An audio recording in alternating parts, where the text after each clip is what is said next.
Bienvenidos a la entrevista en línea desde viernes 7 de marzo de 2014. Gracias a ustedes que nos acompañan en la transmisión en internet www.laprensagrafica.com, de manera especial para los compatriotas en el exterior o en Estados Unidos y Canadá.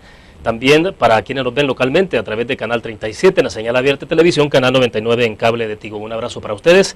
Cuando estamos a poco menos de 2 días para la elección presidencial, pues desde luego que el tema de agenda de análisis de este día tiene que ver con eso, con la elección presidencial, de las condiciones, la coyuntura que envuelve este evento electoral. No hay tercera vuelta, el próximo domingo se define de una vez por todas quién gana la elección presidencial y quién asume la conducción de este país a partir del 1 de junio próximo. Varios temas de los que vamos a conversar. Está con nosotros en nuestros estudios Félix Ulloa, ex magistrado del Tribunal Supremo Electoral y actualmente el presidente del Instituto de Estudios Jurídicos de El Salvador, IEGES. Félix, bienvenido, un gusto. Gracias, William. Siempre un gusto conversar contigo y con la audiencia. Bueno, y siempre un gusto platicar, Félix, cuando estamos a pocas horas para la elección presidencial, no un poco más de 24 horas de elección presidencial. El 2 de febrero hicimos el mismo ejercicio, antes y durante el día de la elección. Y bueno, importante conocer un poco tu opinión, tu análisis, sobre todo por tu experiencia como magistrado del Tribunal Supremo Electoral y abogado, desde luego. Pero bueno, para entrar en materia, Félix, ¿cómo se perfila? Obviamente no podemos hablar de resultados de encuestas ni nada de eso, pero ¿cómo se puede perfilar la elección presidencial del próximo domingo? ¿Puede estar dentro de las tendencias? ¿Cuáles son los posibles escenarios que podemos tener? Bueno, mira, yo he hecho algunos pronósticos basados en la experiencia, más que en una experiencia nacional, porque hemos tenido 2 casos en los cuales ha pasado a una segunda elección desde que establecimos el sistema de balotaje en la Constitución del 83, la del 1984 de Napoleón Duarte, que bueno, era la primera experiencia. Hubo una ratificación de los resultados de la primera vuelta y luego la de 10 años más tarde, en 1994, en la que igualmente el resultado electoral se ratifica y confirma una tendencia generalizada en los países donde yo he realizado observaciones electorales, y es que en una segunda vuelta siempre vota menos electores que los que votan en la primera vuelta. Y una segunda constante es que la tendencia se confirma y la diferencia entre la primera y la segunda posición o se mantiene o se ensancha. Es decir, eso es lo que yo he estado reiteradamente planteando, que podría ser el escenario más probable este 9 de marzo. Sin embargo, hay todo análisis debe considerar algún tipo de variables, y en este caso hay una variable interviniente que no estaba considerada justamente cuando yo decía estos pronósticos, inmediatamente después del 2 de febrero, y es la variable del caso Venezuela. El caso Venezuela ha sido utilizado ya como un tema interno de la campaña electoral que pretende presentar una realidad que, aunque no es la nuestra, pero visualmente impacta, y el hecho de que las noticias en esta sociedad de la información circulen en tiempo real genera aprehensiones en algunos sectores. Creo que esa variable está siendo explotada por el partido de oposición para estimular el voto de aquellos sectores que no se manifestaron en la primera vuelta. Estoy hablando de los sectores de clase media, sobre todo la clase media urbana, que según estudios de opinión serios realizados por una empresa extranjera, expresaba que por lo menos 500.000 votos de la clase media no se expresaron en la primera vuelta, se quedaron en casa. Pues ahora ese sector está tratando de ser estimulado con esta campaña del tema Venezuela. El segundo factor... Ahora, perdón, antes de pasar al segundo factor, Félix, creo que vale la pena un poco de reflexión más sobre el tema de Venezuela, porque en esto, bueno, siempre las tesis, ¿no? Quienes se defienden dicen, bueno, están intentando generar un escenario de miedo. No somos Venezuela, El Salvador es El Salvador y Venezuela es Venezuela, pero es imposible sacar el tema de Venezuela, El Salvador, digo, con el tema de ALBA, por ejemplo. Fíjate que más que el tema de ALBA, porque ALBA ha hecho una campaña con mucho cuidado de presentar una imagen de ternura, de comprensión, de la gente buena, es decir, presentar el rostro humano de una empresa con carácter social. Más que eso, lo que se está presentando es la forma de gobernar de un régimen autoritario que coarta las libertades públicas y que reprime a la población. factores de miedo que no creo que sean movilizadores de la clase media salvadoreña, porque para estimular un sector social se necesita que este sector se identifique con el mensaje, y el hecho de que estén apaleando estudiantes en la calle o que hayan habido ya casi 20 víctimas de estos hechos de violencia no va a hacer que la clase media salvadoreña salga a la calle. Creo que más bien lo que se está explotando es el efecto de la escasez de productos como los productos de la canasta básica o del papel higiénico, este tipo de cosas que sí pueden generar esos temores y esas aprehensiones en este sector. Por lo tanto, creo que se está siendo utilizado de una forma bastante maniquea el tema Venezuela, pero que puede estar dando resultados en generar temores en ese sector, que es el que se piensa sacar y movilizar. Sí, ahora cuando preguntaba sobre la vinculación es porque, bueno, hay una relación clara en el caso de Alba Petróleo, PDVSA de Venezuela, Alba Petróleos, y en el caso de Salvador, ¿no?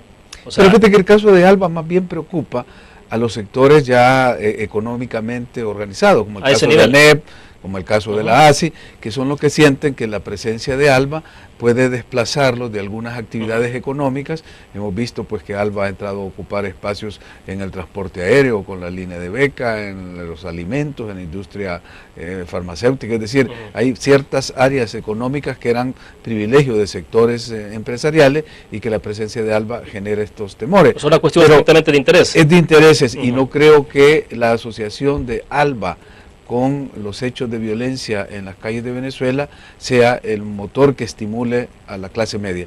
Alba sí es una gran preocupación para el sector que ha sido tradicionalmente privilegiado en este país, porque no ha tenido competencia, porque ha tenido a su favor las regulaciones del Estado, unas formas proteccionistas de la actividad comercial, y entonces cuando entra un competidor con la calidad de Alba, con los recursos de Alba y con la flexibilidad para manejo de créditos y muchas prestaciones que pueden facilitar inversiones donde ha habido cotos privados para ciertos grupos económicos, eso es lo que lo genera los temores a esos grupos económicos, pero no son esos grupos económicos los que masivamente pueden movilizar, generar el cambio en la conducta electoral y por lo tanto en los resultados electorales. Se necesita la participación masiva del sector de clase media que no se manifestó. Ahora bien, esa es una variable. Sí. Mencionabas entonces la segunda variable que sí estaba considerada y que ya los personeros de Arena se movilizaron para activar esa variable, era lo que se reportó como los DUI vencidos, que también significaba alrededor de 500,000 de DUI vencidos, y que le apostaron ellos a que a ese segmento de la población había que habilitarlo para que votara en la segunda vuelta. Se hicieron muchos esfuerzos desde pedir a la Sala Constitucional que declarara inconstitucional la exigencia del DUI para votar, pedir a la Asamblea Legislativa que emitiera un reglamento transitorio habilitando los DUI vencidos para que se pudiera votar con ellos, y cuando estas dos gestiones a nivel institucional no dieron resultado, hicieron lo que debieron haber hecho desde el principio, movilizar ellos mismos los recursos para que el que no tuviera el DUI vigente pudiera ir a habilitarlo, sea porque se le había vencido, porque se le había extraviado o porque no lo había obtenido. Y ahí está esa campaña de DUIzación masiva que ya en el último reporte del RNPN reportaba arriba de 40,000 DUIs que habían sido emitidos en este periodo. Creo que con suerte se va a llegar a unos 50,000 DUIs que se van a extender hasta el día de las elecciones. Esa renovación de ese DUI, creerías tú, pregunto, puede ser gente que, bueno, me lo reconoció hace 2 días Jorge Velado, que ellos estaban trabajando fuertemente a nivel nacional por estimular a la gente que fuera a reponer el DUI. Obviamente no me emitió de que ellos estuvieran pagándole a la gente, pero bueno, alguna información indicaría de que habrá algún reconocimiento quizás para que la gente pueda salir a tener, no sé, los $10 para que la gente eso vote. Yo creo que más que pagarle para que lo vayan a sacar, lo que están dando es facilidades para cubrir el costo de la emisión del DUI, porque ahora hay reportes de bancos en los cuales se han llegado a agencias con listas completas de personas que se les va a emitir el DUI y los nombres de las empresas o las cuentas bancarias a las que se les va a cargar ese costo. O sea, pues que unas empresas o algunas personas que tienen cuentas en los bancos han asumido ellos el costo de pagar, por ejemplo, 100 DUIs. Entonces se los cargan a ellos. Llega a la lista de gente, se paga ese DUI, se le carga a esa cuenta que está en ese banco y se emiten los comprobantes para que la gente lo vaya a retirar. Ahora, decía Jorge Velado en ese momento que información que tenían que también el FMLN lo estaba haciendo, o sea que al final eso tampoco es... esa era justamente el pronóstico mío.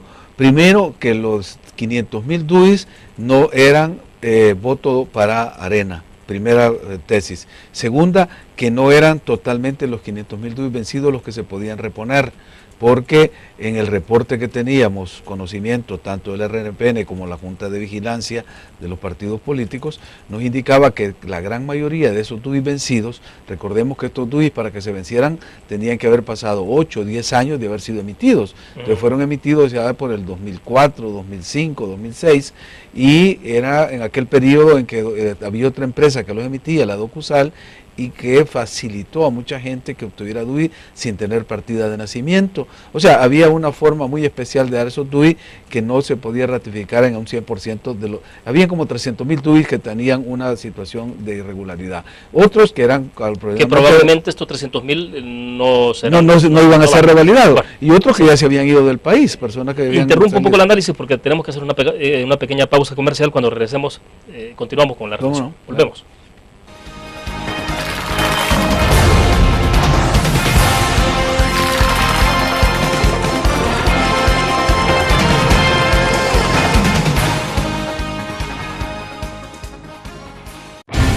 Decisión Electoral 2014, la más amplia cobertura de las elecciones a través de nuestras múltiples plataformas. Transmisiones en vivo, más de 200 periodistas en todo el país, LPG TV, entrevistas en línea, informes GD Radio, cobertura dron, datos y estadísticas y la actualización minuto a minuto en todas nuestras plataformas. Decisión Electoral 2014 a través de laprensagrafica.com. Ingresa gratis a un nuevo nivel de lectura.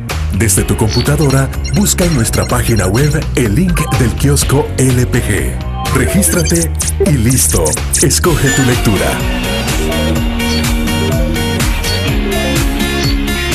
En tu tablet, iPhone o Android, ingresa a App Store o Google Play. Busca kiosco LPG.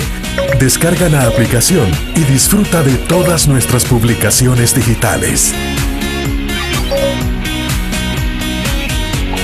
Grupo Dutriz. Multiplicamos la forma de informarte. Un graficionado no olvida la historia. Y aunque perdió una y otra vez, no perdió el orgullo. El graficionado se levantó entonando su grito de batalla, respirando gritos de gol y celebrando las épicas victorias. Un graficionado cree en la magia de la camiseta y mantiene viva la ola de fe, porque el graficionado sueña con volver a un mundial. El gráfico lo hacemos por deporte. En la UFG, el futuro cambia y evoluciona con cada paso que das. Aquí estudias, aprendes y aprendes más, porque tu pasión es nuestra pasión. Y junto con nuestra formación académica, tecnología y herramientas, encontrarás lo necesario para el pleno desarrollo de tu potencial y poder convertirte en un auténtico líder. Universidad Francisco Gavidia, tecnología, innovación y calidad.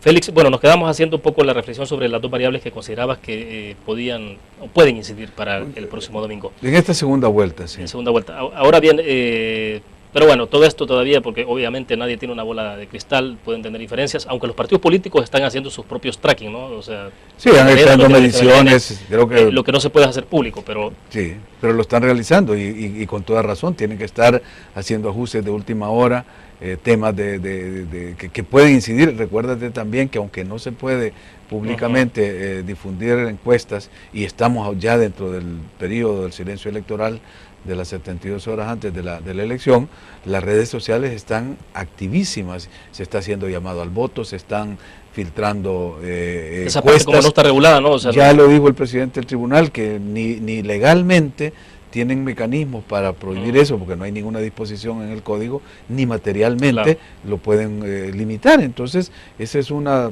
puerta informativa que puede masificar mensajes y que no hay control sobre ella. Claro, y a veces llega a ciertos sectores... Que hay que filtrar mucha información, porque no sí, toda la información que aparece en redes es... Así es, por eso te digo que no creo de que en este momento esa guerra de encuestas que se dio en el periodo de la campaña preelectoral y que tuvo resultados, sobre todo eliminar la tercera fuerza, que era una de los objetivos que se tuvo de la campaña del Partido Arena, ahora no está entrando en esa fase. Y las dos variables que hemos analizado, que son variables que intervienen en este segundo periodo, son estos hechos que los analistas, los formuladores de política, los estrategas deben de considerar, porque son hechos que no están dentro de la planificación que se hace, sobre todo cuando uno trabaja con planificación estratégica, como se dio antes de la primera vuelta, que tampoco nadie pensó que la variable Flores podía ser devastadora para la campaña del candidato Norman Quijano de Arena. Entonces, ahora aparecen estas dos variables, una que no creo yo que va a tener mayor impacto, que es la de los DUIs vencidos, porque con suerte se van a llegar a emitir 50.000 DUIs al día antes de la elección, es decir, al sábado 8, y que significaría un 10% de todos los DUIs que estaban vencidos y que se reportaron como tales en la primera vuelta, y que además no son 50.000 votos para el partido de oposición. O sea, no se puede considerar de manera automática. Al contrario, creo que ya dos universidades, tanto la UCA como la UTEC, cuando dieron sus últimas encuestas, señalaban que la intención de voto de quienes no habían votado en la primera vuelta, su intención de voto en una segunda vuelta mantenía la misma tendencia de 9 puntos de diferencia, porque un 30% decía que votaría por el FMLN y un 21% decía votaría por Arena. Entonces la diferencia de 9 puntos porcentuales se seguía manteniendo. Y ahora, pero además, si los dos partidos lo están haciendo, o sea... Sí, no, y creo que es legítimo, y qué bien que por una motivación electoral se le va a dotar a gente de ciertos sectores que no tenía ni la capacidad ni la intención de obtener un documento único de identidad, ahora se le están dando estas facilidades para que lo obtenga, financiándole la obtención del DUI, el transporte para obtenerlo, exigiéndole al RNPN que amplíe sus horarios para que se puedan atender estas demandas. Creo que eso al final va a ser un resultado favorable y positivo para un sector de la población. Ahora, ¿qué ha ocurrido? Porque me interesa que hablemos un poco del papel del Tribunal Supremo Electoral, del árbitro. ¿Qué ha pasado después del 2 de febrero hasta la fecha? ¿Cómo se ha visto el papel del Tribunal Supremo Electoral en términos generales, pero también en función de garantizar que pueda ser un evento que corrija errores del 2 de febrero?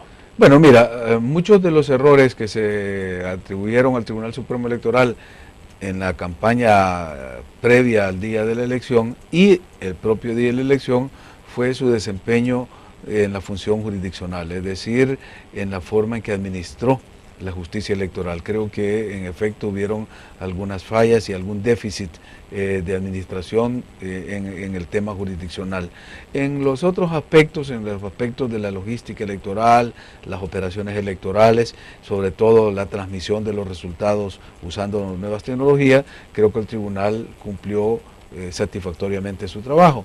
Después de estos señalamientos que se le hicieron, creo que entre el 3 de febrero y el día de ahora, el tribunal ha tratado de ser un poco más equilibrado en sus fallos, ha tratado de ser más proactivo frente a la cantidad de demandas y de denuncias que se presentan en su seno, pero recordemos que siempre sigue siendo un tribunal con una fuerte connotación partidista. Entonces, aunque no quisieran algunos de los magistrados que tienen adscripción, adherencia, militancias o preferencias partidistas, esto juega, es un papel que subjetivamente no se puede desligar y no solo genera desconfianza, sino que ya hubo un ciudadano que fue a presentar una demanda de inconstitucionalidad en el nombramiento o la elección del presidente del tribunal por su militancia política. Entonces yo creo que estos hechos son los que como lecciones aprendidas tenemos que adoptar para que el nuevo tribunal que va a ser electo y va a empezar a funcionar el 1 de agosto de este año, ya no tenga esas características de partidización. Recordemos que la Constitución le ¿Se da... ¿Se puede evitar la partidización aún sin haber una reforma de ley? Sí, fíjate que es una cosa que es una buena noticia que hemos tenido de la actuación de la Sala de lo Constitucional, que mediante tres fallos prácticamente ha sentado ya la jurisprudencia en esta materia. La primera, cuando se separaron dos exmagistrados del Tribunal Supremo Electoral, uno a Moreno Niños y a Óscar Morales. Luego, cuando se declaró inconstitucional la elección de los magistrados de la Corte de Cuentas, que la primera sentencia que se dio en enero del año pasado, estableció que no se podía tener esa afiliación partidaria. La Asamblea insistió 2 meses más tarde en elegir miembros de partido, se le declaró que no procedía, y hasta la tercera vez. Bueno, pero la que sentó la tesis fundamental, me parece a mí, y que lo refleja con meridiana claridad, es el fallo que separó de su cargo o declaró inconstitucional la elección de Salomón Padilla.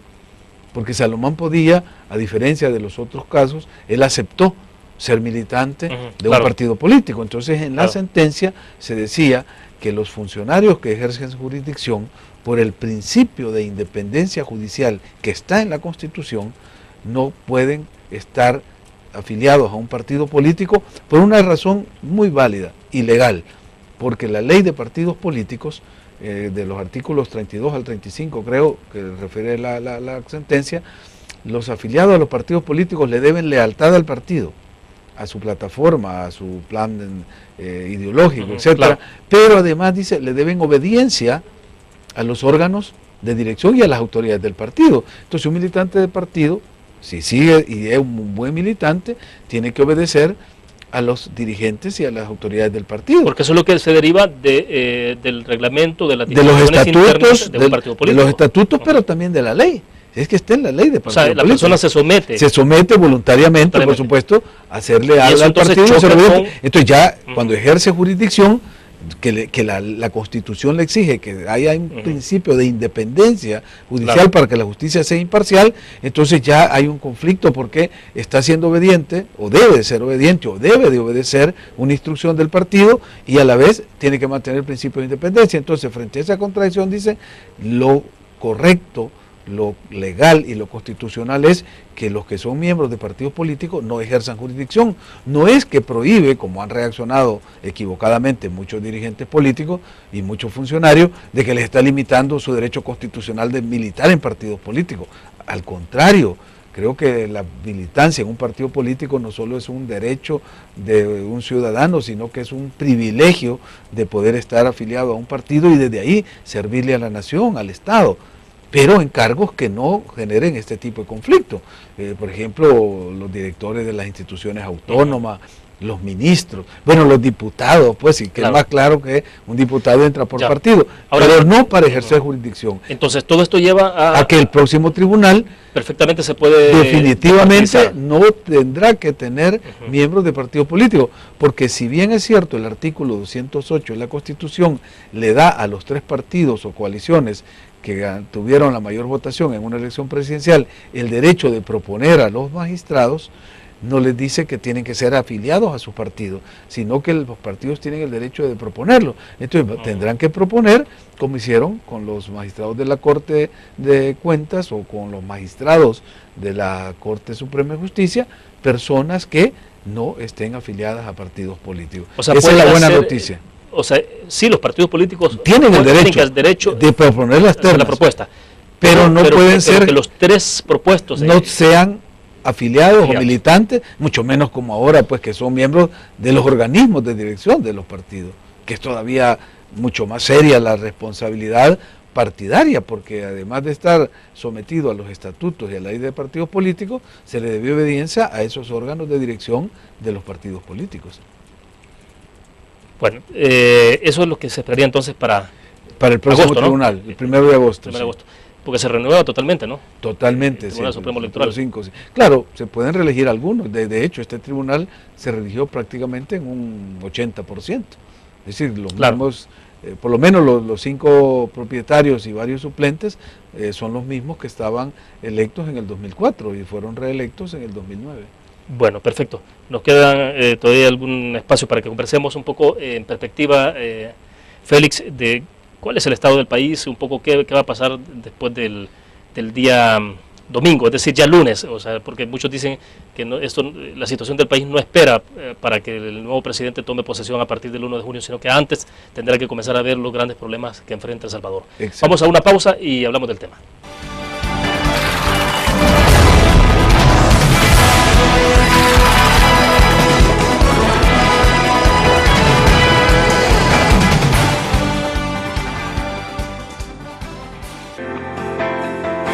Infórmate.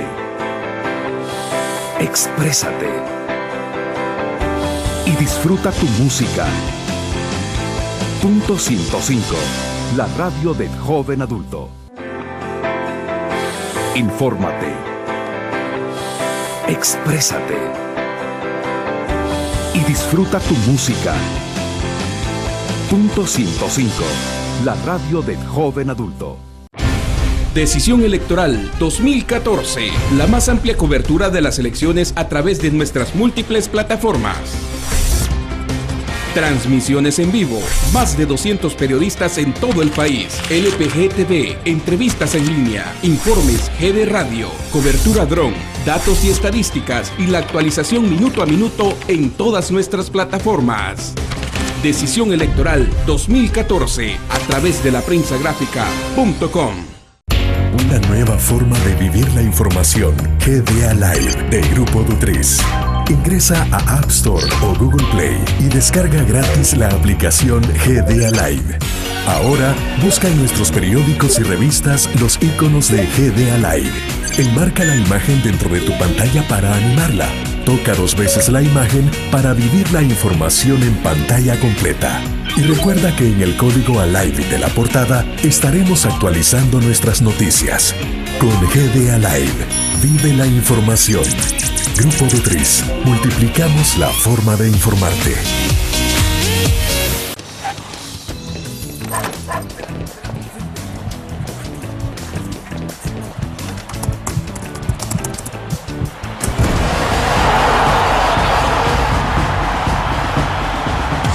La pasión del deporte la vives también en elgráfico.com, el sitio deportivo más completo de El Salvador, con la información actualizada y resultados minuto a minuto de los partidos en juego. Elgráfico.com, conectados por deporte.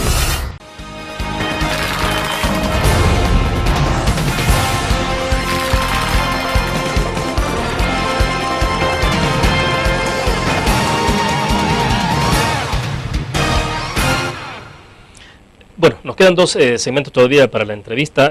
Félix, hablemos entonces del país, de cuál es el país que recibe el próximo presidente y lo recibirá, me imagino yo, pues, inmediatamente después de que el Tribunal Supremo Electoral declare firmes los resultados. Declare firmes resultados, que puede ser, se esperaría que sea, no sé, 9, domingo a las 8 de la noche, creo que 8 o 9 de la noche, ¿no? O sea, hoy no se ha comprometido el Tribunal Supremo Electoral como lo hizo en la primera ronda, ¿no?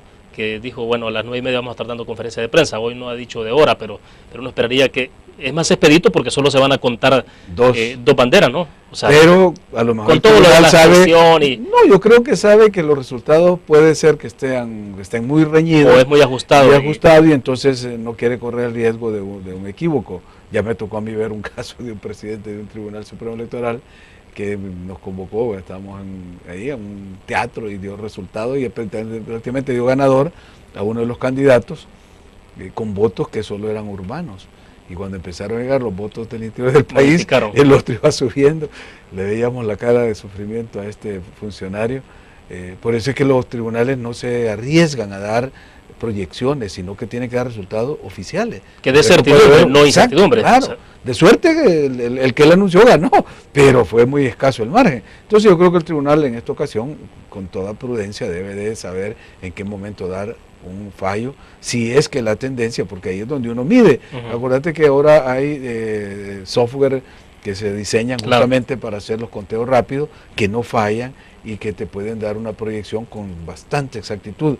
Y si la diferencia, el margen, se mantiene entre arriba de los 5 puntos, el tribunal puede decirlo con propiedad. Pero si hay un margen muy pequeño, es mejor no hacerlo. A mí me tocó en México, el 2006, de una misión que dirigíamos, decirle al IFE de que no fuera a dar un resultado de un conteo rápido, que no es el PREP que tienen allá, que es otro programa, sino que iban a hacer un conteo rápido diseñado por la UNAM, el software, y era una muestra de 7.500 casillas, pero le dijimos, el resultado va a ser tan apretado que va a ser un riesgo para ustedes, y en efecto así fue cuando Calderón ganó por menos del 0.5% a López Obrador. Entonces las autoridades electorales tienen que cuidarse de eso. Pero bueno, volviendo al tema, yo creo que sí, tienes razón, una vez que el tribunal declare quién es el ganador, sea el que sea, va a encontrar el mismo país, un país que tiene problemas de liquidez, que ya se ha dicho por tanques de pensamiento, por economistas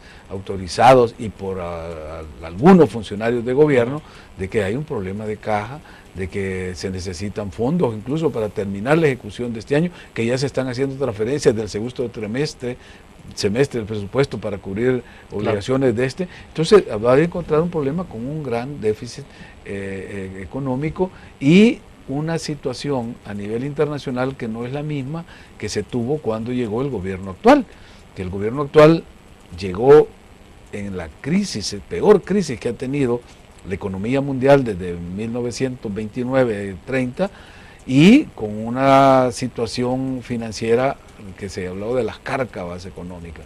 Yo creo que en esa ocasión los organismos financieros internacionales estaban como en un mea culpa con los países que sufrían por esa debacle económica que se dio en el 2008. O sea, contradictoriamente, cuando uno esperaba que, bueno, uno puede entender que durante la crisis hubiese quizás menos disponibilidad de recursos o apoyos internacionales. Y fue al revés. Fue al revés. Hubo para este gobierno muchas facilidades, hubo generosidad en los préstamos, celeridad en los préstamos. O sea, fue una ventaja para el gobierno. Fue una ventaja para el gobierno que los organismos internacionales estuvieran prestos a auxiliar las economías que habían sido golpeadas por una crisis. O sea, para la administración Funes. Para la administración Funes actual. Para este que viene creo que es todo lo contrario. Es decir, hay una contracción y los organismos están siendo mucho más estrictos. En los casos que se dieron en Europa, de Grecia y de otros países, ha sido una lección para que los organismos se vuelvan más estrictos y señalen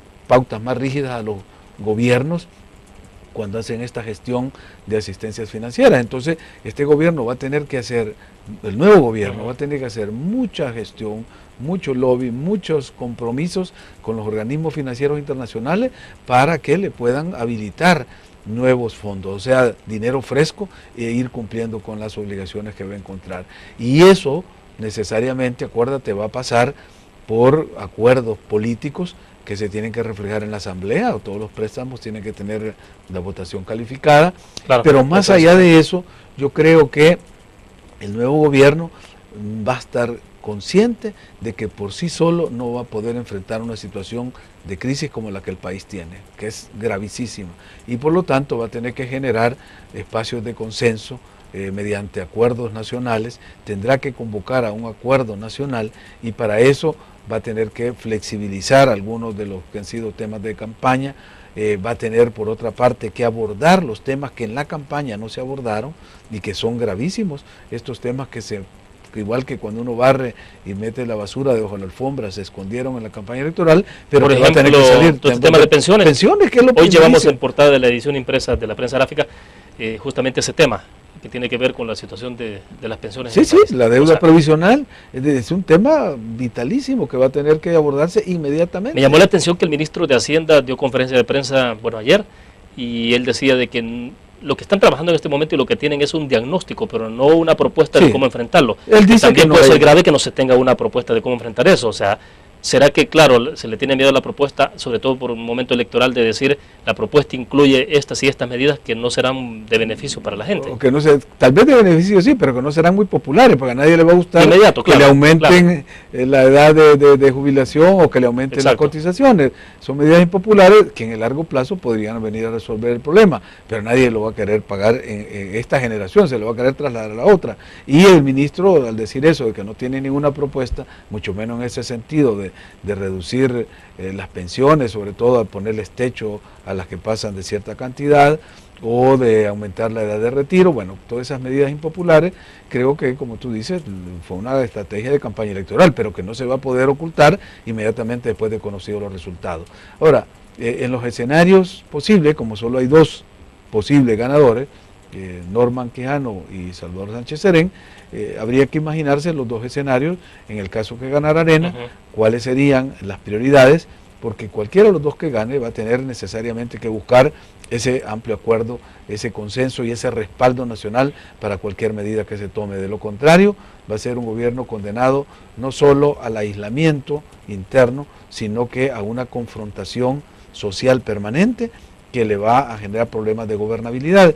Y como ya pasada la campaña, conocido los resultados, ya no se trata de estrategias para ganar la elección, sino que estrategias para gobernar y para tener una buena gobernanza. Entonces las prioridades cambian, las estrategias cambian y las agendas cambian. Yo creo y me imagino una agenda de un acuerdo de nación que tendría que empezarse a construir el lunes mismo, ya inmediatamente que se conozca quién ganó, debe de empezar a buscar metodológicamente cómo va a desarrollar una mesa de negociación. Ahora, se está hablando de ese tema en las últimas 2 semanas, se ha hablado mucho desde diferentes actores políticos, de la necesidad de un pacto, de un gran acuerdo de nación, pero pregunto, ¿no hay mucha retórica en esto? O sea, ¿crees tú que sí hay más sinceridad hoy? Bueno, digo, por la dimensión de los problemas que estamos hablando, los está obligando a los actores políticos de este país a ser mucho más conscientes, mucho más sinceros. Es que no tiene de otra. Fíjate que la negociación no va a ser un acto voluntarista que se le va a ocurrir a una fuerza política decir, bueno, vamos a negociar. Es una imposición de la realidad. La realidad te va a imponer esa necesidad de sentarte y negociar, dialogar, construir consensos y generar apoyos de los otros sectores para poder salir de la crisis y tener 5 años de garantía de buena gobernanza y de eficiencia y de gobernabilidad, para no estimular aquellos brotes de ingobernabilidad, de confrontación, que van a surgir inmediatamente si tú no entras en una política de concertación. O sea, hay en el fondo, de alguna forma, si se le quiere ver así, pragmatismo. Pragmatismo y que o lo haces, porque no te queda de otra. El tema es cómo lo vas a hacer y cuáles van a ser las prioridades, porque si gana el frente, se va a hacer de una manera, con ciertas prioridades, ciertos énfasis. Si gana Arena, se va a hacer de otra manera, con otras prioridades y otros énfasis. Pero los actores van a tener que ser los mismos, que son las fuerzas vivas del país, los partidos políticos, los sectores empresariales, los sectores laborales, si se invita a las academias. ¿Por qué? Porque... Ahora, un paréntesis, ¿ves tú, Félix, que haya disposición de tanto Arena o el FMLN estén un poco en esa sintonía? Bueno, que haya algún nivel de conciencia de ambos candidatos de que a eso hay que entrarle. Los dos. Y que quien pase a la oposición o quien siga siendo oposición esté consciente que tiene que aportar, digamos, su contribución constructiva a esto. Lo hicieron los dos secretarios generales. Públicamente en un programa de televisión, tanto Medardo González como Jorge Velado se comprometieron a buscar este tipo de acuerdos de nación y de darle la colaboración el uno al otro. Entonces eso está grabado, eso está difundido, eso es conocido por la población. Una de las fuerzas que se retractara, que no quisiera hacer eso, que tratara de bloquear a la otra, no solo caería en un aislamiento político y en una confrontación con la opinión pública, sino que estaría arriesgando su propio capital en las próximas elecciones, que son ya dentro de un año, y a la cual la apuesta de muchos va a ser consolidar su presencia legislativa o aumentarla para poder tener, en el caso del FMLN, una mayoría legislativa que le permita gobernabilidad y una coherencia y una colaboración entre el Ejecutivo y el Legislativo, o en el caso de Arena, aumentar su capacidad legislativa para poder tener la llave de nuevo del veto y poder estar negociando políticas públicas. Entonces, el partido que no le apueste a la gobernabilidad, a la estabilidad política y a las soluciones nacionales, se arriesga a ser castigado en las elecciones del 2015. Bien, hacemos en este momento nuestra última pausa comercial. Regresamos.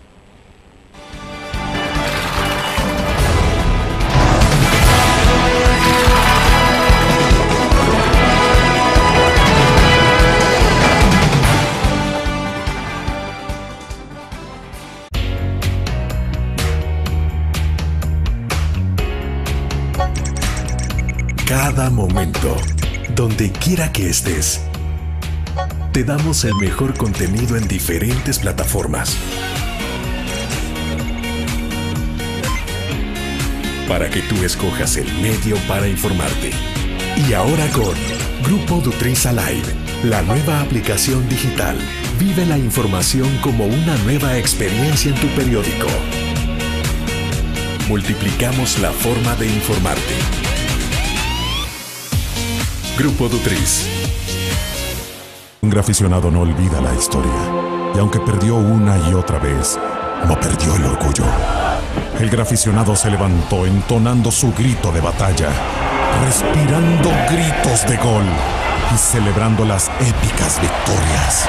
Un graficionado cree en la magia de la camiseta y mantiene viva la ola de fe, porque el graficionado sueña con volver a un mundial. El gráfico lo hacemos por deporte. Decisión Electoral 2014. La más amplia cobertura de las elecciones a través de nuestras múltiples plataformas. Transmisiones en vivo. Más de 200 periodistas en todo el país. LPG TV. Entrevistas en línea. Informes GD Radio. Cobertura dron. Datos y estadísticas. Y la actualización minuto a minuto en todas nuestras plataformas. Decisión Electoral 2014. A través de laprensagráfica.com. En la UFG, el futuro cambia y evoluciona con cada paso que das. Aquí estudias, aprendes y aprendes más, porque tu pasión es nuestra pasión. Y junto con nuestra formación académica, tecnología y herramientas, encontrarás lo necesario para el pleno desarrollo de tu potencial y poder convertirte en un auténtico líder. Universidad Francisco Gavidia, tecnología, innovación y calidad.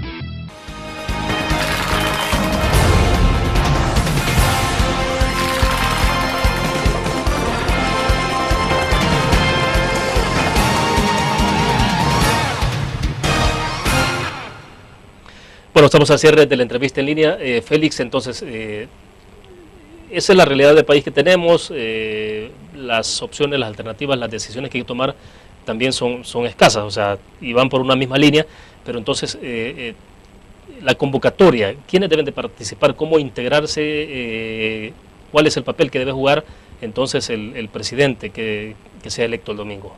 Bueno, mira, de entrada ya a partir del lunes se tiene que empezar a pensar no solo en el nuevo gabinete, sino ya el equipo que asegure la transición, es decir, con el gobierno actual, cómo se va a hacer ese traspaso, pero además de una vez identificar cuáles van a ser los actores de este pacto de nación, metodológicamente cómo se va a generar, cómo se va a crear, porque para muchos, y ya lo dijeron varios políticos, la campaña del 2015 empieza el lunes 10, ya muchos están posicionándose como potenciales candidatos a diputados, algunos alcaldes claro, ya están planteando la reelección, entonces va a entrar una dinámica de campaña electoral que puede obnubilar y puede, como la hojarasca, tapar el bosque de los problemas fundamentales. Entonces no hay que caer en la trampa de la dinámica electoral por los ciclos electorales y no atender los problemas fundamentales y estructurales. Yo creo que la responsabilidad de los partidos, y sobre todo de los dos partidos mayoritarios, es que a la vez que van a ir en la dinámica y en la velocidad electoral de sus elecciones del 2015 de alcaldes y diputados, tienen que tener una mesa separada para ir abordando el tema del gran acuerdo de nación. Y ahí, como se ha visto en otros países, y yo siempre pongo el caso de la Moncloa, los pactos de Moncloa de 1977, los acuerdos no los hicieron los políticos, no los hacen los dirigentes, ellos les dan el aval, ellos abren la puerta, instalan la mesa de negociación. Ahí estuvo Felipe González, Santiago Carrillo, Suárez, Adolfo Suárez, entonces, pero lo hicieron gente que conoce de los temas, economistas. Ahí estaba Enrique Fuentes Quintanar, que era prácticamente el padre de estos acuerdos de Moncloa. Aquí lo que debería instalarse es eso, una serie de mesas de negociación paralelas en las cuales se estén abordando los temas económicos, gente que conoce de economía, actuarios para analizar el tema de las pensiones, una mesa sobre temas estructurales como el tema de medio ambiente. Recordemos que el territorio nacional, que es uno de los elementos fundamentales del Estado, nunca se ha abordado como tal. Lo tenemos deteriorado, contaminado. El río Lempa, que es el único río que tenemos, está agonizando. Nadie se ha preocupado por reactivarlo. Le seguimos haciendo presa, lo seguimos asfixiando. La contaminación, las zonas que se están convirtiendo ya en vías miserias o grandes residencias que son zonas reservadas para otros aspectos. Bueno, el tema territorio, el tema de la población, que es otro de los elementos constitutivos del Estado, y aquí la población la vemos, ni la consideramos. Es decir, no estamos viendo ese flujo de gente que está saliendo todos los días para Estados Unidos, los que vienen deportados, o sea, el tema migratorio, claro. Pero después la parte estructural del Estado, es decir, el sistema jurídico político, cómo adecuarlo funcionalmente en la parte orgánica de la Constitución para modernizarlo y que evitemos, por ejemplo, esos conflictos que se han dado entre la Sala y la Asamblea o la Sala y el Ejecutivo, porque no hay claridad en las competencias de los órganos fundamentales, la modernización de algunas instituciones como la Corte de Cuentas, en fin, aprovechar para hacer ese ajuste constitucional en la parte orgánica. Nadie está hablando de tocar ni la parte dogmática de los derechos, ni mucho menos el sistema político, la reelección, que mucha gente le tiene miedo a la reforma electoral porque piensa que por esa puerta se van a introducir reformas antidemocráticas. No, estamos hablando de la parte orgánica del Estado para modernizarlo. Y habrán otras mesas más especializadas sobre temas de salud, de educación, y luego ¿Cómo se decide el perfil de esa gente que integraría en eso? Es decir, ¿cuál es el criterio que debe privar entonces? En que las fuerzas productivas, las fuerzas políticas, las fuerzas vivas de la nación propongan candidatos y que haya una, puede ser desde el Ejecutivo, de la Presidencia de la República, que convoca este diálogo y se señalan, se seleccionan gente para cada una de las especialidades, se sientan las mesas, se preparan, digamos, se le dan un periodo de 2 meses para elaborar un primer borrador, se somete a consulta de los liderazgos políticos, puede ser en la Asamblea Legislativa, en otro lado se hacen ajustes, revisiones, se devuelve, siguen trabajando los técnicos hasta llegar antes del 30 de abril a un documento que pueda ser aprobado por la Asamblea Legislativa para que en caso de que hubiera que hacer algunas reformas constitucionales, se aprueben en esta legislatura y se ratifiquen en la siguiente, que va a entrar en función el 1 de mayo. ¿Por qué? Porque si hay algunas reformas constitucionales que se tengan que implementar y no las aprueba esta legislatura, que está vigente actualmente, corremos el riesgo que se lleven hasta la próxima y ya no va a haber oportunidad de ratificarla hasta el 2018.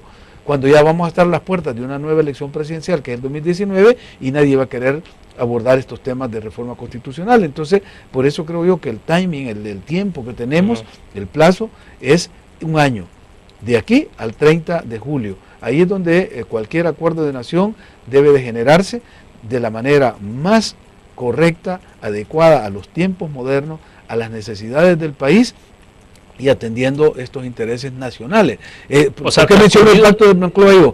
Porque se acordaron en 1977 y en 1978, al finales del año, ya estaba la nueva Constitución, que es cuando yo llego a estudiar a Madrid, a terminar mi carrera de abogado, ya me toca estudiar esa nueva Constitución que reflejaba en muchos aspectos los pactos que se habían hecho del post-franquismo. Estamos hablando que este año es clave, o sea, este año es clave. Que corre a partir del lunes. O sea, a partir del lunes debemos de cerrar lo que yo he llamado cerrar el ciclo de la posguerra, porque desde los acuerdos de paz que generaron la reforma constitucional de 1991-92 y las primeras elecciones de posguerra de 1994, hemos estado en este periodo de posguerra.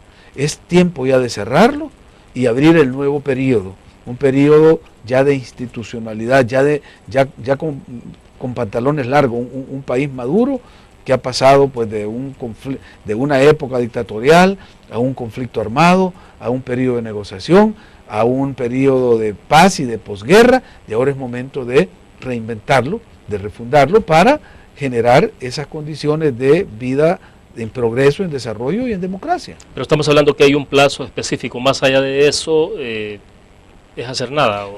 Si pasa el 30 de abril y no se presenta ningún tipo de reforma constitucional para temas de esta naturaleza, no estoy hablando de cambiar el sistema político, ni de que aquí se vayan a haber reelecciones indefinidas como en otros países, no estamos hablando nada de eso, estamos hablando de ajustes al Estado para modernizarlo y democratizarlo.